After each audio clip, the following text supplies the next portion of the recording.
Well, I finally have my hands on the new Galaxy Watch Active, and I wanted to give you a review of the device so that you can get a feel for not only how it looks, but what it has to offer. And I'm going to give you my top pros and cons of the device as well. Now, this is going to be the first of a few videos I'm going to make because I literally just picked this up 24 hours ago, so my testing has been fairly light, but over the next few days I'll be providing more insight into its features and capabilities, as well as some real-world fitness testing. Now, today's video will be a high overview of the device, as I know many of you have been on the fence as to whether or not you should pick this up, maybe as your first smartwatch, or if you want to upgrade from your current model. So as I go through the features, I'm going to rate whether I think something is a pro or a con with a thumbs up or a thumbs down, and then I'll give a final takeaway and my thoughts right at the end of the review. Okay, so let's start with the obvious, and that being the design. Now, they say beauty is subjective, so I don't know what you guys think of it, but I'm going to be brutally honest here and say it definitely looks and feels much better than what I was expecting. There are no sharp corners anywhere on the case, and even the buttons blend in really nicely, and I'm going to speak more about those when I get to the navigation functionality. It also comes with a very comfortable silicone band, and it has a really nice feel to it. Plus, it's a 20mm, which means you can easily swap it with your Gear Sport or your Galaxy 42mm watch, so that's great. It's got the quick release pins, very easy to do. They also provide you with a short and a longer band in the box, so even if you do happen to have a larger wrist, at least you're still going to be able to secure the device to you without any issues. And yes, it is a small device at only 40mm, and especially when you put it next to the S3 and the Galaxy Watch, so keep this in mind if you do happen to have larger wrists, as the case will look quite small on you. Now, my wrists are not large to begin with, so it wasn't too bad on me, and on my wife's wrists it looked perfectly fine. Which, by the way, this was a gift for her and she's thrilled about it, although she keeps bothering me to hurry up with the review so she can take it back. Now, going back to the device's case, you can see it's also incredibly lightweight and thin.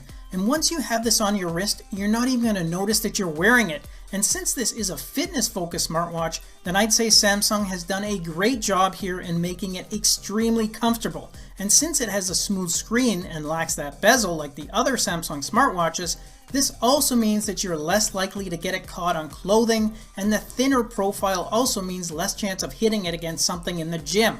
So if you're big into fitness or love to run, then this would be a great companion, because I've used my S3 and Galaxy Watch for working out and I find it quite cumbersome in comparison.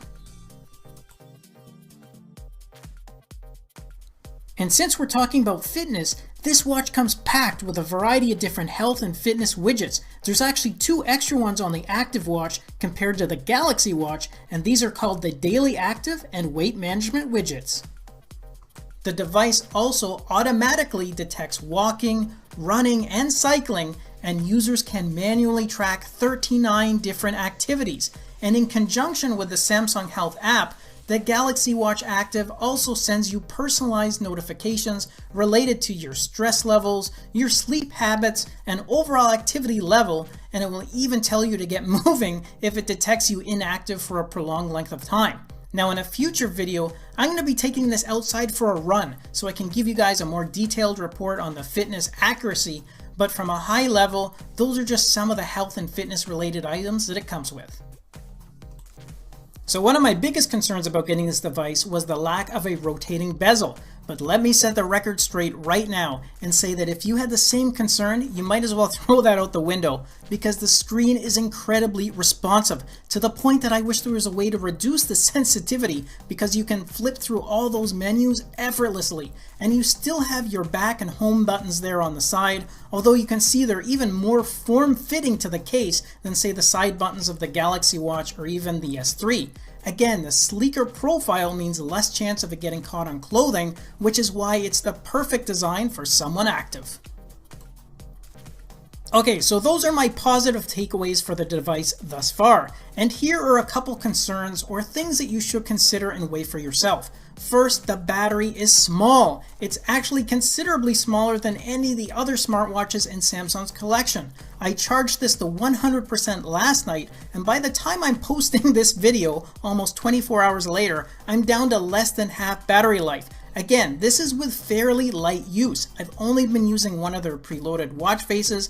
I disabled the constant heart rate monitoring, and I have limited notifications being pushed from my phone. So realistically, if you're using this for more health and fitness tracking, perhaps to play music and to have things that eat up your battery, such as the brightness level, animated watch faces, etc., then you're probably looking at 1 full day, possibly 2, before having to recharge. So this may or may not be an issue for you if you're going to use this as your daily watch. Now mine also came with the wireless charging pad, so it's not inconvenient by any means to just throw it on that charger overnight. The nice thing is I've also tested the charger with the Gear Sport, the S3, and the Galaxy Watch, and that wireless charger also works flawlessly with all these devices too, so that's a bonus. Remember that if you're purchasing the S10, then you also have the option of charging the active watch directly from the phone, which is another pretty cool bonus.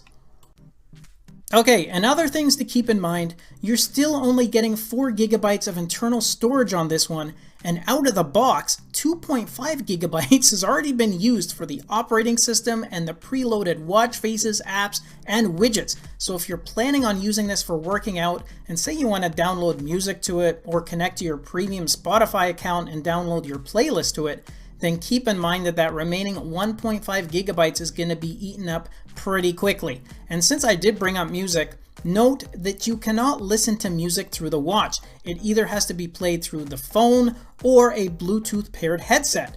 Maybe this isn't a huge issue, but I reported in a pre-launch report that the watch will have a microphone and speaker on it, and unfortunately this was not the full picture because while it does have a microphone, you cannot use this device to project sound or to be used to have phone conversations on. Placing a phone call means using your phone, although if you do have a Bluetooth headset, that functionality could still work with the watch, but again, you'll have to have something paired to it. Unlike the S3 or the Galaxy Watch, for example, I can literally have a conversation with someone directly from my watch. Again, this may not be an issue for you, but something to keep in mind as there's no plans for a standalone LTE version of this watch either. Okay, so here's my takeaway.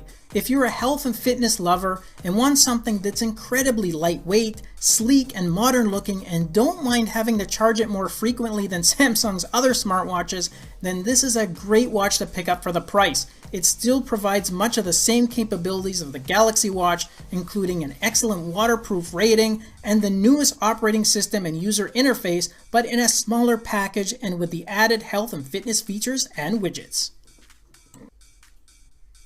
Okay guys, as I said, this is just a high overview and hands-on review of the device. I'm going to give it a fitness test in the coming days, meaning once the snow actually disappears here, and I'll also test the sleep functions and the new blood pressure measurement feature. Thanks again for watching the review, and I'll catch you guys in the next episode. Until then, take care.